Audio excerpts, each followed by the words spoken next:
Hai, selamat pagi. Hari ini kita akan membahas materi kita selanjutnya, yaitu tentang massa jenis. Nah, sebelumnya saya sudah memberikan satu pertanyaan mendasar untuk kamu untuk materi ini, yaitu apakah sama volume 1 kg besi dan 1 kg kapas? Ya, banyak di antara kamu yang menjawab ya jelas berbeda ya. Oke, tetapi ada juga sebagian yang menjawab sama volumenya. Nah, jawabannya adalah iya jelas berbeda volume 1 kg kapas dengan 1 kg besi. Karena apa? Kerapatannya sudah berbeda. Jadi untuk massa yang sama pasti ukurannya, volumenya itu berbeda. Sama seperti kayu dengan besi misalnya. Apakah berat kayu dan besi itu sama untuk volume yang sama? Kalau begitu pertanyaan saya bagaimana? Maksudnya jika ukuran kayu dengan besi itu segini, beratnya sama atau tidak? Iya, tidak sama. Pasti besi lebih berat dibandingkan kayu.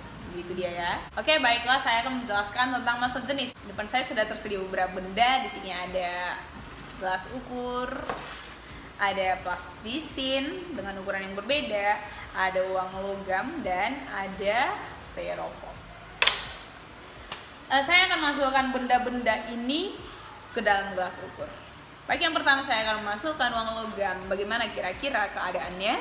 Mari kita lihat.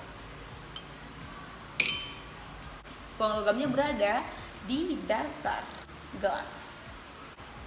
Artinya uang logam dalam keadaan tenggelam. Baik, kemudian saya akan masukkan styrofoam. Bagaimana keadaannya? Styrofoam dalam keadaan, perhatikan, muncul di permukaan, berarti styrofoam dalam keadaan terapung. Nah, oke, lalu ke gelas yang kedua saya masukkan plastisin dengan berbagai ukuran, mulai dari yang paling kecil. Nih, saya masukkan, perhatikan bagaimana keadaannya. Plastisin tenggelam.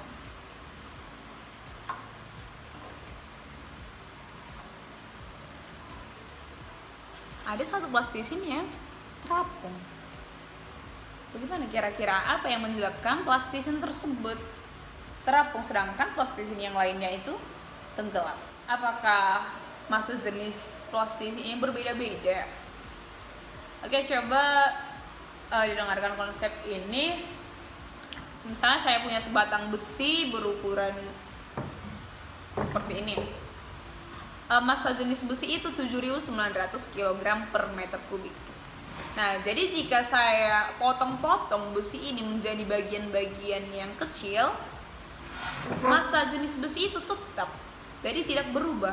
Meskipun saya bagi-bagi menjadi beberapa ukuran, maka tidak akan mempengaruhi massa jenisnya. Demikian juga untuk plastisin ini. Plastisin ini meskipun tadi saya masuk ke dalam ukuran yang kecil, kemudian ukuran besar, itu sebenarnya massa jenisnya sama. Lalu, kenapa ada satu plastisin yang terapung di permukaan air? Itu karena apa? Perhatikan. Di dalam plastisin sudah saya isi dengan styrofoam. Jadi ada faktor lain yang mempengaruhi. Jadi sebenarnya kalau saya keluarkan styrofoamnya, saya masukkan kembali ke dalam air, bagaimana keadaannya? Mari kita lihat. Plastisinnya akan tenggelam. Nah, jadi satu pertanyaan saya untuk kamu, sama seperti plastisin yang ini tadi yang saya isi dengan styrofoam. Oke, untuk kapal laut. Nah, kapal laut itu terbuat dari logam. Perhatikan, jika logam saya masukkan ke dalam air, bagaimana? Logam tersebut akan tenggelam. Bagaimana kapal laut itu bisa terapung di permukaan cair? Oke, silakan kamu jawab di kolom komentar Google Classroom.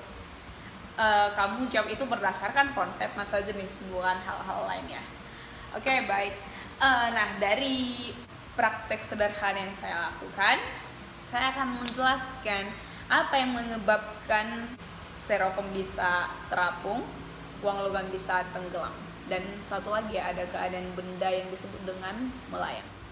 Kalau melayang itu dikatakan benda berada di dalam zat cair tetapi tidak sampai ke dasar, atau dia tidak muncul. di permukaan. Karena kalau muncul itu namanya sudah terapung.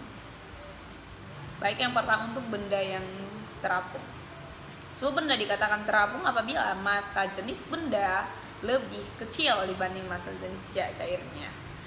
Lalu jika sebuah benda dikatakan tenggelam itu karena massa jenis bendanya lebih besar dibanding massa jenis cair. Oke, jadi jika massa jenis benda lebih kecil daripada massa jenis cair, maka benda itu akan terapung. Jika massa jenis benda sama dengan massa jenis cair, maka benda akan melayang. Dan jika massa jenis benda lebih besar daripada massa jenis cair, maka benda akan tenggelam.